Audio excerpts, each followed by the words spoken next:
All right, so those who master the science and the art of getting these pieces of information and applying them usually ahead of the rest. It's not enough for you to get the information, but when you are able to apply this information in practical sense, that is when you have an edge over others. Otherwise, if you just have the information and you're not applying it to practical situations, then you just have the information and it is useless. Because if the information is not useful to you and to the society, then what's the point of just acquiring the information? Now, according to one writer, Freddy Cardozo, he said that it is believed that it took 150 years between 1750 and 1900 for the total collection of human knowledge to be doubled. However, today it is estimated that the body of human knowledge is doubled every 72 days, making it very difficult to cope with the speed of information.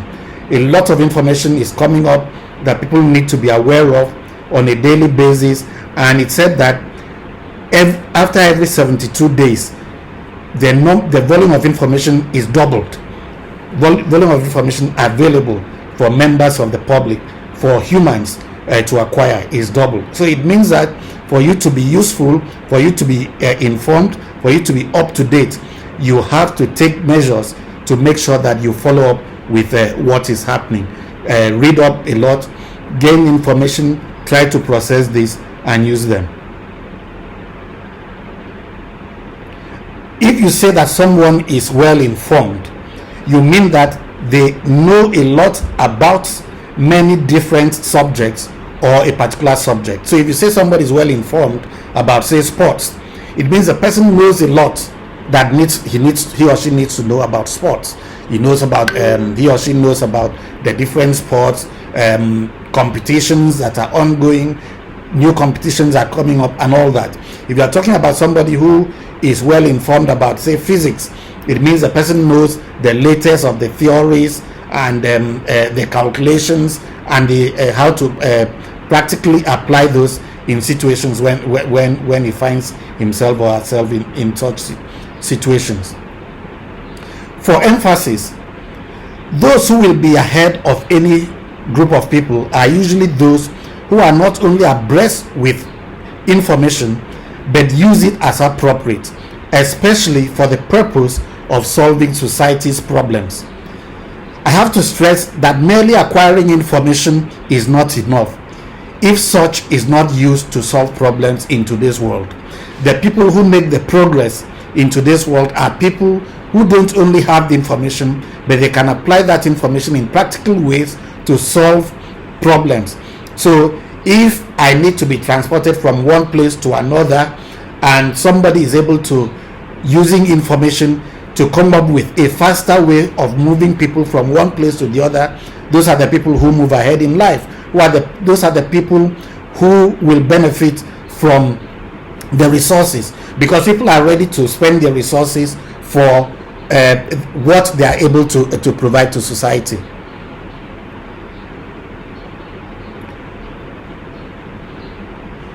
Another benefit of having a well-informed mind is that it becomes the best security against the contagion of folly and vice. This was a submission by Anne Radcliffe. Now, in the society we live in today, there are a lot of false information, there are a lot of false doctrines that are out there.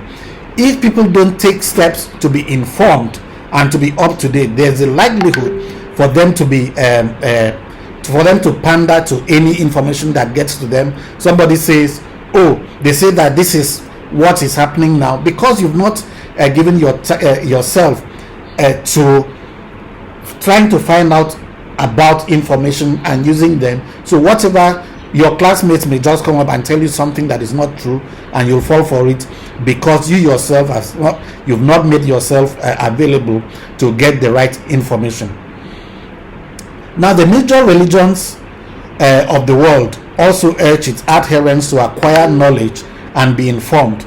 For instance, for those who are Christians, the Bible says that my people perish for lack of knowledge, which means that people need to gain knowledge. Otherwise, the lack of knowledge could make them perish, because people can come up with all sorts of doctrines that are not right, and they will fall for it.